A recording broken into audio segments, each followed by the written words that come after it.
ಶ್ರೀ ಗುರುಭ್ಯೋ ನಮಃ. ಸ್ವಾತ್ಮಾರಾಮಂ ನಿಜಾನಂದಂ ಶೋಕಮೋಹ ವಿವರ್ಜಿತಂ ಸ್ಮರಾಮಿ ಮನಸಾ ನಿತ್ಯಂ ಶ್ರೀ ವೆಂಕಟಾಚಲದೇಶಿಕಂ. ಗುರುಭ್ಯೋ ನಮಃ. ಎಲ್ಲ ಗುರುಬಂಧುಗಳಿಗೂ ಪ್ರಣಾಮಗಳು. ಅದು ಕಲೆಯಲ್ಲ, ನಿನ್ನ ಅಳಿಯನ ತಲೆ. ಗುರುನಾಥರು ಕೆಲವೊಮ್ಮೆ ಮನುಷ್ಯನು ಅತಿಯಾಗಿ ಪ್ರೀತಿಸುವ ವಸ್ತುಗಳು ಅಥವಾ ಪ್ರಾಣಿಗಳು ಮನುಷ್ಯನಿಗಾಗಬಹುದಾದ ಕೆಲವು ಸಾವು ನೋವಿನ ಬಗ್ಗೆ ತಿಳಿಸಲೆತ್ನಿಸುತ್ತವೆ. ಹಾಗೂ ಕೆಲವೊಮ್ಮೆ ಆ ನೋವನ್ನು ತಾವೇ ಅನುಭವಿಸಿ ತನ್ನನ್ನು ಪ್ರೀತಿಸುವವನನ್ನು ಕಾಪಾಡುವುದು ಇದೆ ಎನ್ನುತ್ತಿದ್ದರು. ಪ್ರತಿಯೊಬ್ಬರೂ ಸಮಷ್ಟಿ ಮಟ್ಟಕ್ಕೇರಲು ಪ್ರಯತ್ನಿಸಬೇಕೆಂದು ಹೇಳುತ್ತಿದ್ದರು. ಒಮ್ಮೆ ಬೆಂಗಳೂರಿನಿಂದ ಅನೇಕ ಗುರುಬಂಧುಗಳೊಂದಿಗೆ ಗುರುನಾಥರು ಮೈಸೂರಿನ ಕಡೆಗೆ ಪ್ರಯಾಣ ಬೆಳೆಸಿದ್ದರು. ಗುರುಬಂಧು ಒಬ್ಬರಿಗೆ ತುರ್ತು ಕಾರ್ಯ ಬಂದ ಕಾರಣ ಅವರು ಅದನ್ನು ಮುಗಿಸಿ ಮೈಸೂರಿನ ಕಡೆ ಪ್ರಯಾಣ ಬೆಳೆಸುವುದು ಸ್ವಲ್ಪ ತಡವಾಯಿತು. ಬೇರೆ ಗುರುಬಂಧುಗಳೊಂದಿಗೆ ಮೈಸೂರು ತಲುಪಿದ ಗುರುನಾಥರು ಒಂದು ವೃತ್ತದ ಬಳಿ ಕಾರನ್ನು ನಿಲ್ಲಿಸಲು ಹೇಳಿ ಅದರಿಂದಿಳಿದು ಹೋಗಿ ಒಂದು ಕೆಂಪು ವಸ್ತ್ರವನ್ನು ಅಲ್ಲಿದ್ದ ಒಂದು ಕಲ್ಲಿನ ಮೇಲೆ ಹಾಕಿ ಬಂದರು. ನಂತರ ಎಲ್ಲರೊಂದಿಗೆ ನಂಜನಗೂಡನ್ನು ತಲುಪಿದರು. ತಡವಾಗಿ ಬಂದ ಗುರುಬಂಧುಗಳು ಗುರುನಾಥರನ್ನು ನಂಜನಗೂಡಿನಲ್ಲಿ ಕೂಡಿಕೊಂಡರು.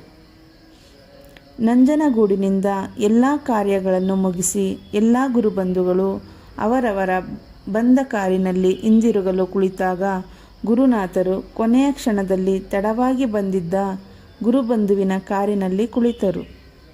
ಎಲ್ಲರೂ ಆನಂದದಿಂದ ಕಾರು ಓಡಿಸುತ್ತಿರುವಾಗ ಗುರುನಾಥರು ಕುಳಿತಿದ್ದ ಕಾರು 100 ಕಿಲೋಮೀಟರ್ ವೇಗದಲ್ಲಿದ್ದಾಗ ಲಾರಿಯೊಂದು ಎದುರಾದ ಕಾರಣ ಕಂಟ್ರೋಲ್ ತಪ್ಪಿ ಕಲ್ಲಿಗೆ ಅಪ್ಪಳಿಸಿತು.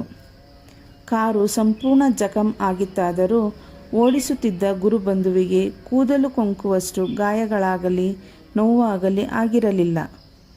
ಪಕ್ಕದಲ್ಲಿದ್ದ ಇನ್ನೊಬ್ಬ ಗುರುಬಂಧುವಿಗೆ ಸ್ವಲ್ಪ ಏಟಾಗಿತ್ತು. ಗುರುನಾಥರ ಕಾಲಿಗೆ ಸ್ವಲ್ಪ ಏಟಾಗಿ ರಕ್ತ ಹೆಪ್ಪುಗಟ್ಟಿತ್ತು. ಕಾರಿನಲ್ಲಿದ್ದವರೆಲ್ಲ ಕೆಳಗಿಳಿದು ನೋಡಿದರೆ ಓಡಿಸುತ್ತಿದ್ದವರಿಗೆ ಸ್ವಲ್ಪವೂ ಏಟಾಗಿಲ್ಲದ ವಿಚಾರ ತಿಳಿದು ಅತ್ಯಾಶ್ಚರ್ಯ ಹೊಂದಿದ್ದನು. ಇನ್ನೊಂದು ಅಚ್ಚರಿಯ ವಿಷಯವೇನೆಂದರೆ, ಇಂದಿನ ದಿನ ಗುರುನಾಥರು ಯಾವ ವೃತ್ತದ ಬಳಿ ಕಲ್ಲಿನ ಮೇಲೆ ಕೆಂಪು ವಸ್ತ್ರ ಹಾಕಿ ಬಂದಿದ್ದರೋ ಅದೇ ಕಲ್ಲಿಗೆ ಕಾರು ಅಪ್ಪಳಿಸಿತ್ತು.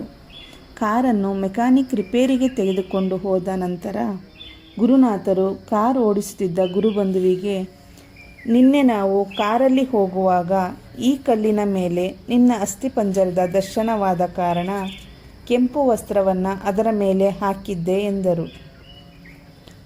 ಅಪಘಾತದ ಸಮಯದಲ್ಲಿ ಅದೇ ಕಾರನ್ನು ನಡೆಸುತ್ತಾ ಪಾರಾಗಿದ್ದ ಗುರುಬಂಧುವಿನ ಸೋದರತ್ತೆಯವರು ಘಟನೆ ನಡೆದ 15 ದಿನಗಳ ನಂತರ ಗುರುನಿವಾಸಕ್ಕೆ ಹೋಗಿದ್ದರು.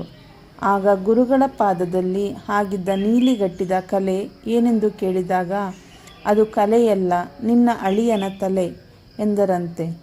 ಆ ದಿನ ಗುರುಬಂಧುವಿನ ಕೆಂಪು ಕಾರು ತನ್ನ ಯಜಮಾನನನ್ನು ಕಾಪಾಡಿತ್ತೇ? ಗುರುನಾಥರು ಕಾಪಾಡಿದ್ದರೆ? ಗುರುಭ್ಯೋ ನಮಃ.